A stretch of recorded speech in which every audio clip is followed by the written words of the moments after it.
có bao giờ tự hỏi tại sao xung quanh bạn có những người ngày càng giàu có, còn bản thân mình vẫn cứ dậm chân tại chỗ?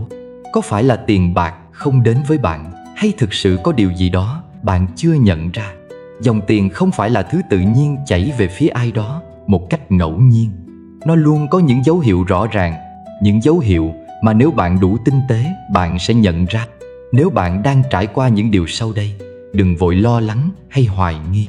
Hãy vui mừng vì tiền bạc đang từng bước tìm đến bạn, và bạn sẽ sớm thấy sự thịnh vượng này lan tỏa trong cuộc sống của mình. Dấu hiệu thứ nhất, bạn lau khô nước mắt và tiếp tục chiến đấu. Trên con đường trưởng thành, ai mà chưa từng trải qua những lúc mệt mỏi thất bại, ai mà chưa từng có lúc muốn buông xuôi. Nhưng sự khác biệt lớn nhất giữa người thành công và kẻ bỏ cuộc nằm ở một điều duy nhất: bạn có đứng dậy hay không. Rất nhiều người chỉ cách thành công một bước chân, nhưng lại chọn quay lưng. Vì sao? Vì họ làm việc chỉ vì tiền. Khi tiền không đến nhanh như họ mong muốn, họ nản lòng. Khi khó khăn ập đến, họ dao động. Khi người khác nghi ngờ, họ hoài nghi chính mình, và rồi họ dừng lại. Nhưng những người thực sự giàu có thì khác. Họ không chạy theo tiền bạc, mà theo đuổi giá trị đam mê và lý tưởng lớn hơn. Tiền đối với họ không phải là mục tiêu, mà chỉ là hệ quả. Họ hiểu rằng không có con đường nào trải đầy hoa hồng. Phía sau ánh hào quang là bao lần gục ngã, phía sau thành công là vô số giọt mồ hôi và nước mắt. Nhưng họ chọn lau khô nước mắt, siết chặt bàn tay và tiếp tục chiến đấu. Bạn có đang kiên trì, bạn có dám bước tiếp khi tất cả mọi thứ đều chống lại bạn? Nếu câu trả lời là có, thì chúc mừng bạn. Dòng tiền đang dần đổ về phía bạn. Không chỉ là tiền, mà còn là cơ hội, là thành tựu, là cuộc sống mà bạn hằng mong muốn. Vì thế đừng dừng lại. Dấu hiệu thứ hai, bạn làm để bản thân tốt hơn, không phải để người khác công nhận. Bạn đã từng thế này chưa? Ấy chần chừ vì sợ thất bại, ấy trì hoãn vì muốn chờ thời điểm thích hợp, ấy bỏ cuộc vì không nhận được sự ủng hộ từ người khác. Trước đây, có thể bạn đã từng nói: hôm nay mình không làm được vì trời mưa, tôi chưa có đủ điều kiện để bắt đầu, mình chưa đủ may mắn để thành công. Nhưng bây giờ, bạn đã khác. Bạn không còn tìm lý do để trì hoãn, không đổ lỗi cho hoàn cảnh. Bạn hiểu rằng mọi lý do đều là rào cản do chính bạn dựng lên. Và mỗi lần bạn chọn trì hoãn, bạn đang tự tay đóng lại cánh cửa dẫn đến thành công. Xã hội dạy chúng ta tìm kiếm sự công nhận từ bên ngoài. Chúng ta thường làm một việc nào đó để nhận được lời khen, để chứng tỏ bản thân, để khiến người khác ngưỡng mộ. Nhưng nếu chỉ sống vì ánh nhìn của người khác, bạn sẽ không bao giờ cảm thấy đủ. Những người thành công không làm vì mong chờ sự tán thưởng. Họ làm vì họ biết đó là điều đúng đắn và cần thiết. Họ hiểu rằng thành công không đến từ những tràng pháo tay, mà đến từ sự tiến bộ mỗi ngày. Bạn có thể chưa giàu ngay lập tức, nhưng nếu hôm nay bạn tốt hơn hôm qua, đó chính là thành công. Có một sự thật mà ai cũng phải chấp nhận: không có thời điểm nào hoàn hảo để bắt đầu, không có con đường nào dẫn đến thành công mà không gặp chông gai. Trước đây, bạn có thể đã từng chờ đợi một cơ hội lý tưởng, đợi có vốn mới dám kinh doanh, đợi có thời gian mới chịu học hỏi, đợi đủ giỏi rồi mới dám bắt tay vào làm. Nhưng giờ đây bạn hiểu rằng bắt đầu ngay với những gì bạn có mới là điều quan trọng. Nếu cứ chờ đợi, bạn chỉ đang tự đánh mất cơ hội của chính mình. Những người giàu có không đợi may mắn, họ tự tạo ra may mắn. Khi bạn mới bắt đầu, có thể không ai tin vào bạn. Bạn sẽ nghe những lời như: cậu đang làm cái gì thế? Nhìn chẳng có tương lai gì cả. Tại sao phải vất vả vậy? Sống đơn giản thôi. Thử thôi, đừng kỳ vọng quá nhiều, thất bại thì sao? Những người chỉ làm vì sự công nhận của người khác sẽ dễ dàng bỏ cuộc khi không ai ủng hộ. Nhưng bạn thì khác. Bạn không cần ai phải công nhận, bởi bạn hiểu giá trị của những điều mình đang làm. Bạn không cần ai phải khen ngợi, bởi bạn làm để chính mình tự hào. Dòng tiền sẽ đến với những ai kiên trì, ngay cả khi không ai tin tưởng. Hãy nhớ rằng những người thành công nhất thế giới đều từng bị nghi ngờ, từng bị chê cười, nhưng họ vẫn làm, vẫn tiến về phía trước. Không ai có thể đảm bảo rằng bạn sẽ giàu có ngay lập tức, nhưng có một điều chắc chắn: nếu mỗi ngày bạn đều làm tốt hơn hôm qua, thành công sẽ là điều tất yếu. Hãy nhớ, bạn không cần làm để ai khác công nhận. Hãy làm để chính bạn tự hào về bản thân mình.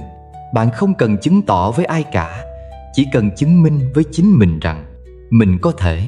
Nếu hôm nay bạn vẫn tiếp tục nỗ lực không dừng lại, không từ bỏ, thì dòng tiền đang dần đổ về phía bạn. Bạn đã sẵn sàng bước tiếp chưa? Dấu hiệu thứ ba, bạn bị phản bội hoặc tổn thương, nhưng điều đó đánh thức bạn. Cuộc sống có công bằng không? Không hề. Bạn có thể là một người tốt, chân thành và hết lòng với ai đó, nhưng rồi sẽ có ngày bạn nhận ra rằng sự chân thành không phải lúc nào cũng được đáp lại bằng lòng biết ơn. Sẽ có lúc bạn đặt niềm tin vào ai đó, một người bạn, một người đồng nghiệp, một đối tác kinh doanh, rồi chính họ lại làm tổn thương bạn. Sẽ có lúc bạn dốc hết sức để giúp đỡ ai đó, nhưng đổi lại chỉ là sự lừa dối, phản bội, hoặc thậm chí là sự quay lưng vô tình. Trước đây có thể bạn sẽ đau khổ, tức giận hoặc thậm chí gục ngã, nhưng rồi bạn nhận ra một điều: không ai có thể kiểm soát cuộc đời bạn ngoài chính bạn. Bạn hiểu rằng nếu bạn cứ tiếp tục mong đợi sự công bằng từ thế giới thì bạn chỉ càng thất vọng hơn mà thôi. Nếu bạn cứ mãi trông chờ vào lòng trung thành của người khác để cảm thấy an toàn thì sớm muộn gì bạn cũng sẽ bị tổn thương thêm một lần nữa.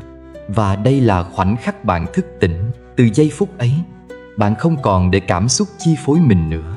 Bạn không còn để những tổn thương trong quá khứ làm chùn bước. Thay vì ngồi đó oán trách, bạn lựa chọn đứng lên. Bạn nhận ra rằng không ai có thể đem lại sự an toàn tài chính cho bạn ngoại trừ chính bạn. Không ai có thể giúp bạn trở nên giàu có, tự do, mạnh mẽ ngoài chính bản thân bạn. Từ đó, bạn dồn toàn bộ sự tập trung vào bản thân mình. Bạn bắt đầu học hỏi, làm việc phát triển từng ngày. Bạn hiểu rằng mỗi lần đau khổ là một lần trưởng thành, mỗi lần thất vọng là một lần tỉnh ngộ. Bạn từng nghĩ sự phản bội là điều tồi tệ nhất xảy đến với mình, nhưng giờ đây bạn lại thấy biết ơn điều đó.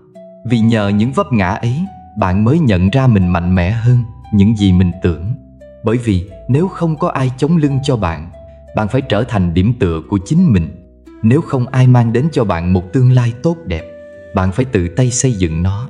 Và rồi khi bạn kiên định với con đường của mình, khi bạn không còn lệ thuộc vào cảm xúc của người khác để quyết định số phận, thì dòng tiền sẽ tự động tìm đến bạn như một quy luật tất yếu. Lúc ấy, những người từng xem thường bạn, từng phản bội bạn, có thể sẽ quay lại. Họ có thể xin lỗi, có thể tìm cách làm lành, có thể ngỏ ý muốn hợp tác với bạn. Nhưng khi đó, bạn đã ở một tầm cao khác. Bạn không còn cần sự công nhận của họ. Bạn không còn cần sự hỗ trợ của họ, vì bạn đã tự xây dựng được cuộc sống mà mình mong muốn. Những người thành công không phải là những người chưa từng bị phản bội, mà là những người biết cách biến nỗi đau thành động lực. Những người giàu có không phải là những người chưa từng bị tổn thương, mà là những người biết cách biến tổn thương thành sức mạnh. Vậy nên, nếu bạn từng bị phản bội, từng bị tổn thương, đừng xem đó là dấu chấm hết. Hãy xem đó là điểm khởi đầu. Đó là dấu hiệu cho thấy bạn đang trên con đường trở nên mạnh mẽ hơn, vững vàng hơn và giàu có hơn. Những thứ bạn đã buông bỏ trên hành trình này, bạn có biết điều gì đang cản trở dòng tiền chảy về phía bạn không? Không phải sự thông minh, không phải tài năng, mà chính là tư duy sai lầm. Trên hành trình thay đổi bản thân, bạn đã bắt đầu hiểu rằng thứ cần buông bỏ quan trọng hơn cả thứ cần đạt được. Bạn đã buông bỏ sự mềm lòng không cần thiết, bởi vì bạn hiểu rằng thời gian của mình quý giá.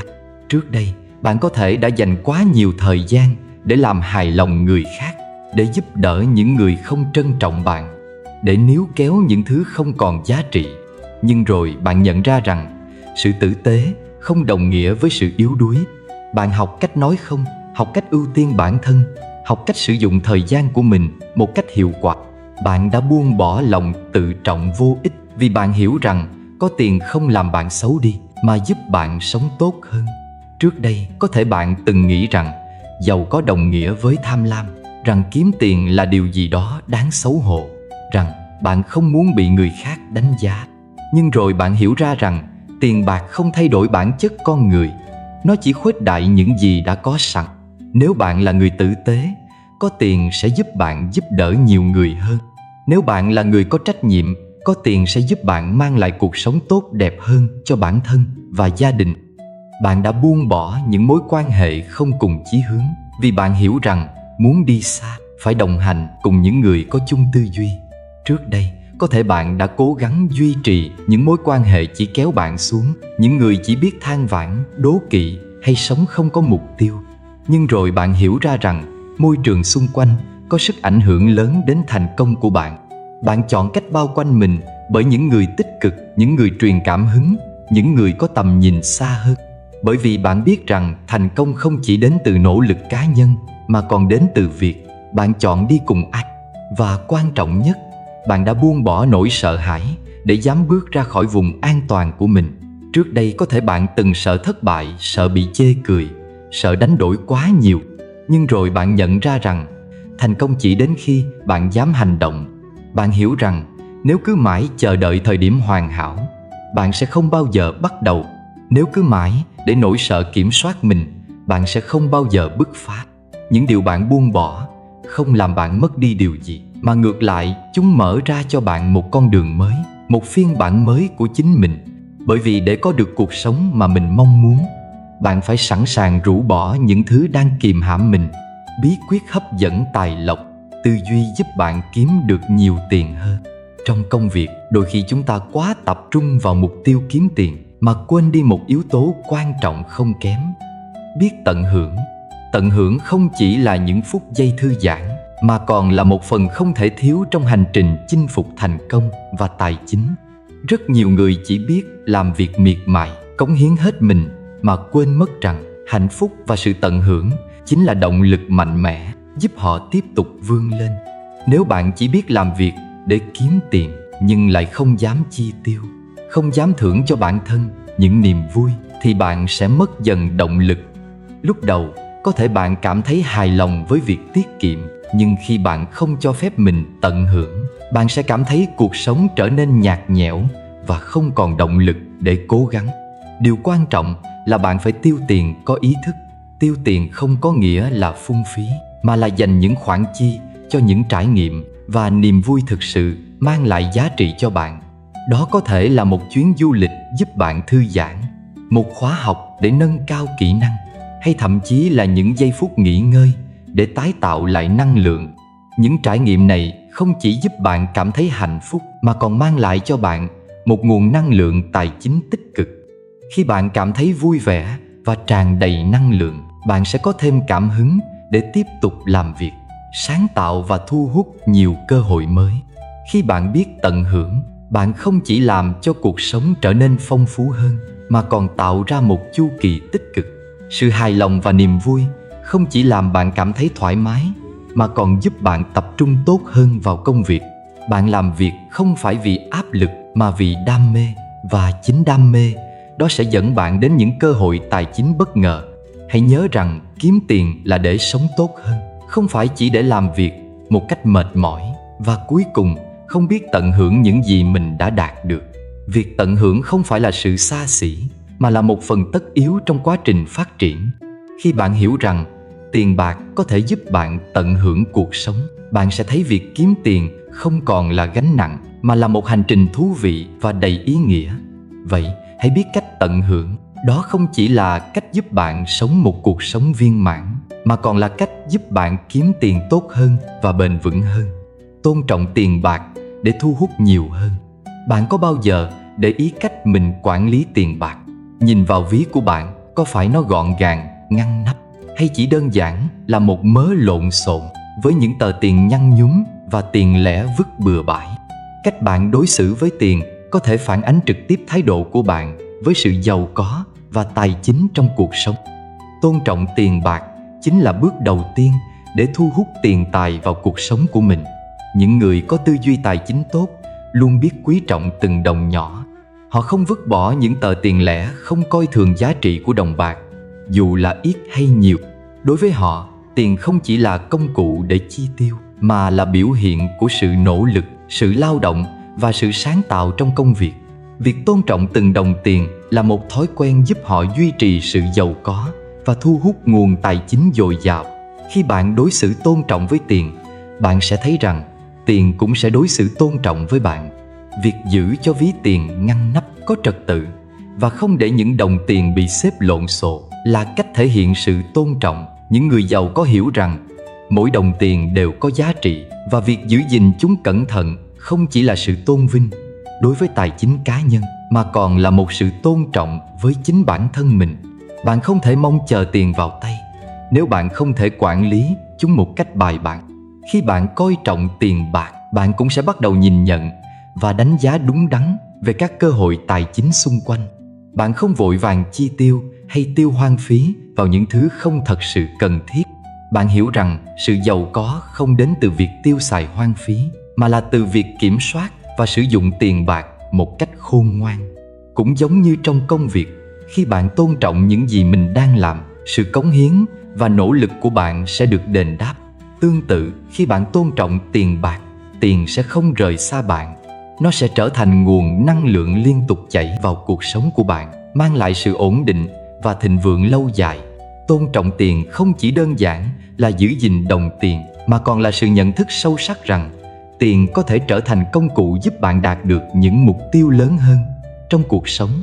Khi bạn biết quý trọng tiền, bạn cũng sẽ biết quý trọng những cơ hội, những mối quan hệ và những giá trị lâu dài. Hãy bắt đầu từ những điều đơn giản, từ việc giữ gìn tiền bạc của mình một cách ngăn nắp, từ việc không phung phí những gì bạn có và từ việc trân trọng những cơ hội tài chính mà bạn đang có.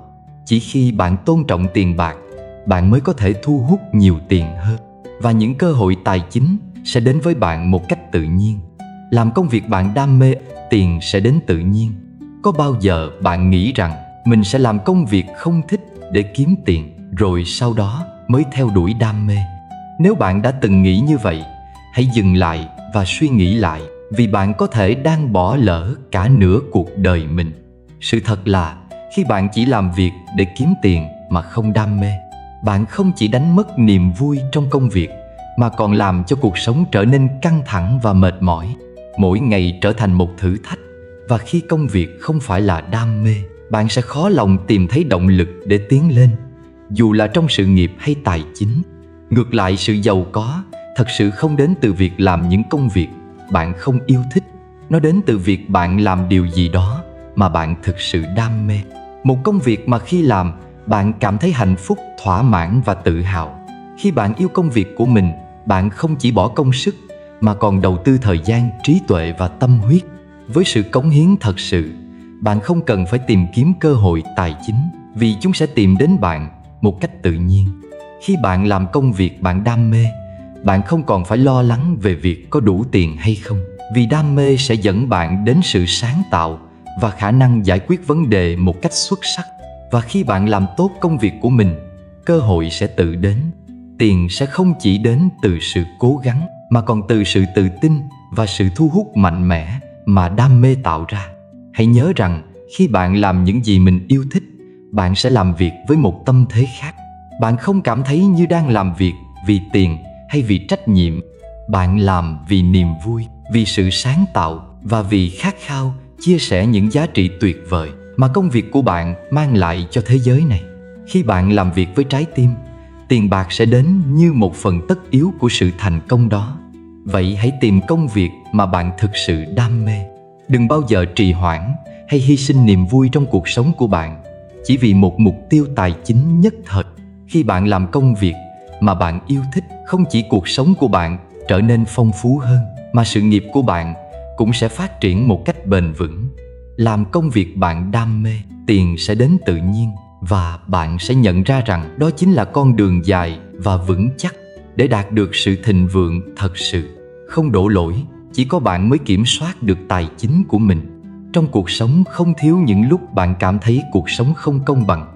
Bạn có thể đã từng đổ lỗi cho hoàn cảnh, gia đình, xã hội hay những người xung quanh khi không đạt được những gì mình mong muốn. Nhưng nếu bạn nhìn lại thật kỹ, sẽ nhận ra rằng những lý do đó chỉ là cái cớ để tránh đối diện với sự thật. Chỉ có bạn mới là người kiểm soát tài chính của mình. Tiền bạc không phải là thứ bạn có thể đổ lỗi cho hoàn cảnh mà thiếu đi. Nếu thu nhập của bạn không đủ để sống như bạn mong muốn, thì vấn đề không phải ở hoàn cảnh, gia đình hay xã hội. Vấn đề nằm ở tư duy và cách bạn hành động. Khi bạn nghĩ rằng hoàn cảnh là yếu tố quyết định, bạn đã vô tình từ bỏ quyền kiểm soát cuộc sống của mình. Bạn đang giao quyền lực của mình vào tay người khác, và như vậy cơ hội tài chính sẽ luôn trôi qua mà bạn không thể nắm bắt. Người thành công không đổ lỗi cho hoàn cảnh. Họ biết rằng dù có khó khăn thế nào đi nữa thì việc họ có làm được hay không phụ thuộc vào cách họ suy nghĩ và hành động. Thay vì ngồi đó than vãn về tình trạng tài chính của mình, họ tìm cách cải thiện bản thân, thay đổi thói quen, học hỏi những kiến thức mới và luôn tìm cách mở rộng cơ hội. Cải thiện tư duy tài chính không phải là chuyện đơn giản. Nó đòi hỏi bạn phải nhận thức rằng không ai khác ngoài bạn mới có thể quyết định được cách bạn kiếm tiền, quản lý tiền và phát triển tài sản của mình. Nếu bạn không bắt đầu thay đổi cách nghĩ về tiền, nếu bạn không thay đổi thái độ làm việc, cơ hội tài chính sẽ không tự đến.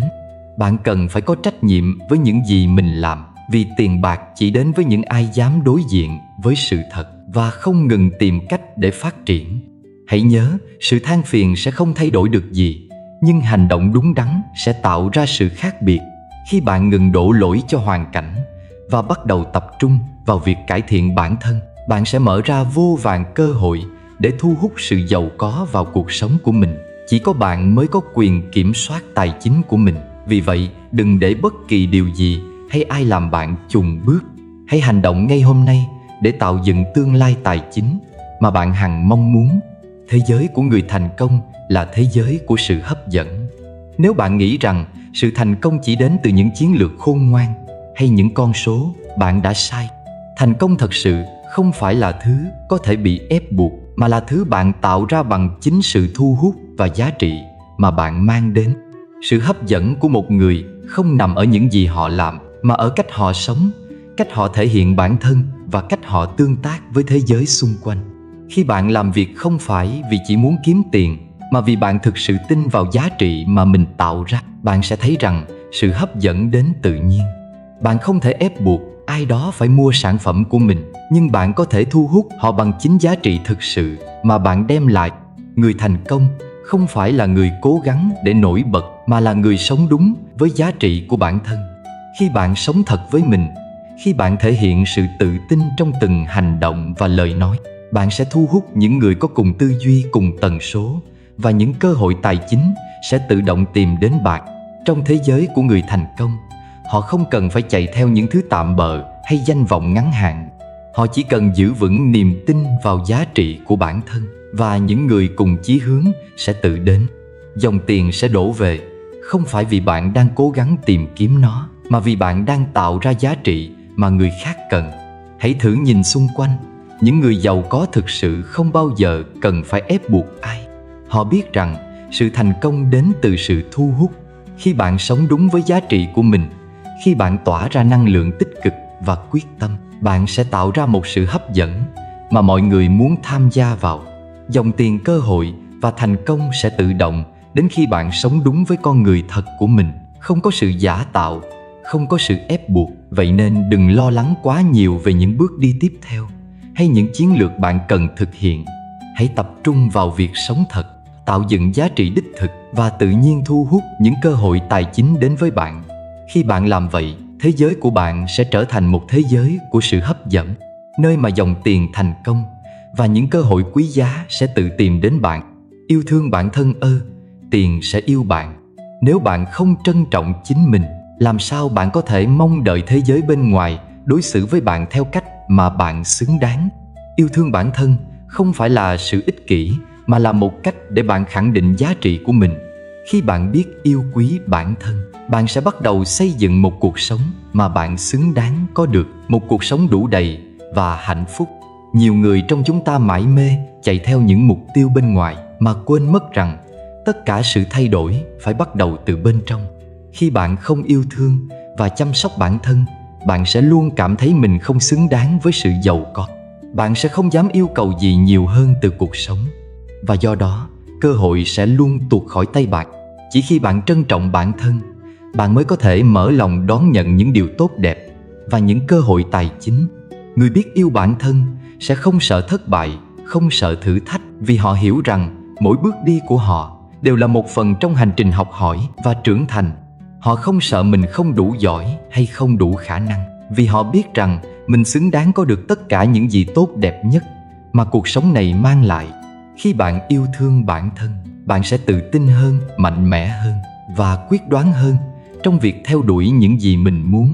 Tình yêu dành cho bản thân cũng là nền tảng để bạn xây dựng sự nghiệp vững chắc và thu hút tiền bạc một cách tự nhiên. Khi bạn trân trọng chính mình, bạn sẽ có năng lượng tích cực, và chính năng lượng này sẽ thu hút mọi cơ hội, kể cả những cơ hội tài chính. Người biết yêu bản thân không bao giờ coi mình là nạn nhân của hoàn cảnh, mà luôn coi mỗi ngày là một cơ hội để phát triển, để tận hưởng và để kiếm tiền một cách dễ dàng hơn. Tiền bạc không phải là thứ bạn chạy đuổi, mà là thứ tự nhiên đến khi bạn sống với tâm hồn trọn vẹn, yêu thương chính mình. Khi bạn yêu bản thân, bạn sẽ tạo ra một cuộc sống không chỉ đầy đủ vật chất mà còn đầy đủ cả tình yêu, sự hạnh phúc và những mối quan hệ tốt đẹp. Và khi bạn sống trong sự hài hòa và an yên, tiền bạc sẽ không thể thiếu vắng. Vậy nên, hãy bắt đầu từ hôm nay. Hãy yêu thương bản thân mình thật sự, chăm sóc cơ thể, tâm trí và tinh thần của bạn. Khi bạn làm được điều đó, tiền sẽ tìm đến bạn, không phải vì bạn cố gắng tìm kiếm nó, mà vì bạn đã tạo ra một không gian mà sự thịnh vượng và thành công có thể tự do đến. Yêu bản thân chính là chìa khóa để mở ra cánh cửa của sự giàu có, không chỉ về vật chất mà còn về hạnh phúc và bình an. Nếu bạn thấy mình đang thay đổi theo những dấu hiệu trên, xin chúc mừng, bạn đang đi đúng hướng. Dòng tiền lớn đang tìm đến bạn. Hãy tiếp tục kiên trì, hãy tiếp tục nâng cao giá trị bản thân. Tiền bạc không đến từ sự may mắn, nó đến từ chính sự phát triển không ngừng của bạn. Nếu bạn thấy video này hữu ích, hãy nhấn like, subscribe và chia sẻ để nhiều người hơn có thể thay đổi cuộc đời họ. Bình luận bên dưới, bạn đã trải qua dấu hiệu nào rồi?